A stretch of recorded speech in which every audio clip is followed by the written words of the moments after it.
On se retrouve pour notre rubrique Regard croisé. Regard croisé. J'ai 2 regards croisés à te proposer, Nicolas. Alors, je te les passe et puis tu nous dis... J'ai tellement envie de savoir qui c'est. Ah bah oui, carrément. Qui t'allais chercher, quoi.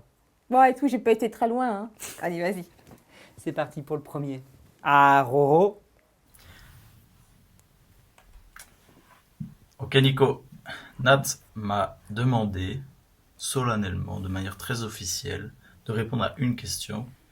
Que penses-tu de Nicolas? Est-ce que ça m'intéresse?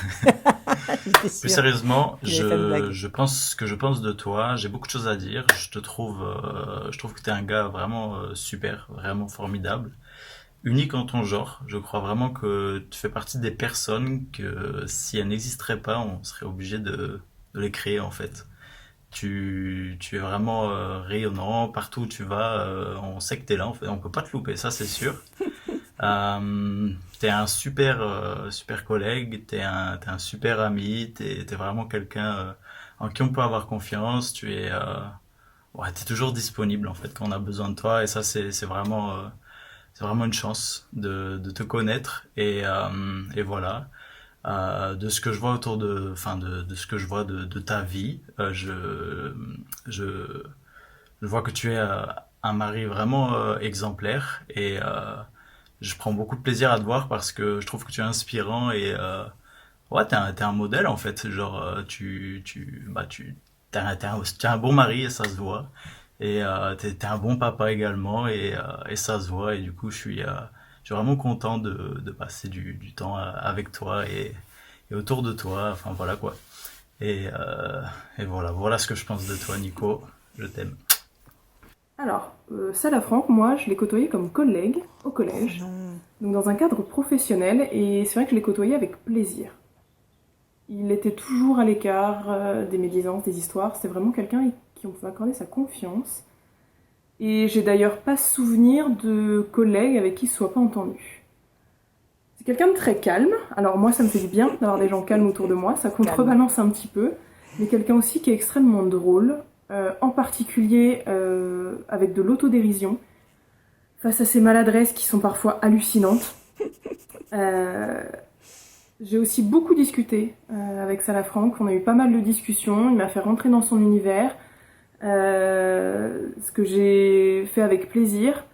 Et ce qui est intéressant, c'est que dans ces discussions, il cherche pas à faire plier l'autre, il cherche pas à le ranger à son avis. Même s'il y a des avis qu'on partagera sûrement jamais, il y avait vraiment cette notion de respect à chaque fois de sa part. Et ça a été un bonheur. Oh, punaise. Ouais. Ah, ça, c'était la surprise. Ça. Eh oui, ça, c'était la surprise. Alors, elle s'appelle Christelle Paco, collègue d'histoire géo quand j'étais professeur de musique au Collège Montaigne. Voilà, et puis on avait bien accroché. C'est vrai on rigolait bien ensemble, quoi. Alors, Renaud, quand il présente, le mot confiance est venu à 2 reprises. Ouais. Tu es quelqu'un à qui on peut faire confiance.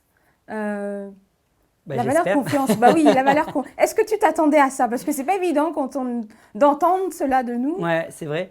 Non, je m'attendais déjà pas que ce soit Ronan qui ait été choisi pour cette séquence-là.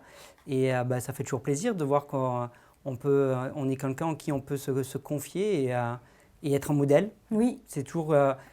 modèle de papa, modèle de mari. Ouais, c'est ça. Même si je suis quelqu'un qui prend beaucoup de choses à la rigolade ou quoi, mais derrière ça, j'ai toujours voulu quand même être un modèle. Donc ça fait plaisir de savoir que j'en suis un, au moins pour une personne. Les autres, j'en sais rien, mais au moins pour une. Alors, tu renonces normalement aux études de médecine pour devenir prof, mais qu'est-ce qui te plaisait dans ce métier de prof? Maintenant, tu ne l'exerces plus, mais qu'est-ce qui te plaisait et en quoi cette expérience de prof influence maintenant ce que tu fais? Qu'est-ce qui me plaisait? C'est difficile, c'est une question piège parce qu'il n'y a pas grand-chose qui me plaisait dans ce métier-là.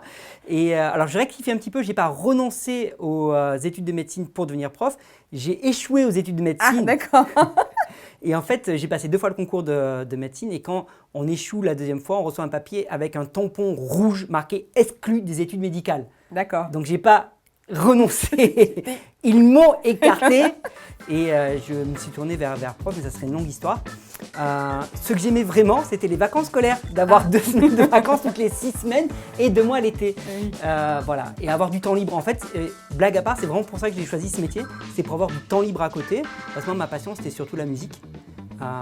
et pouvoir produire de la musique ou quoi que ce soit. Et puis j'ai vraiment choisi ce métier pour ça en fait à la base, pour pouvoir avoir du temps à côté de faire de la production musicale. Donc D'accord. c'était pas les élèves ou quoi, c'était pas ça ma passion.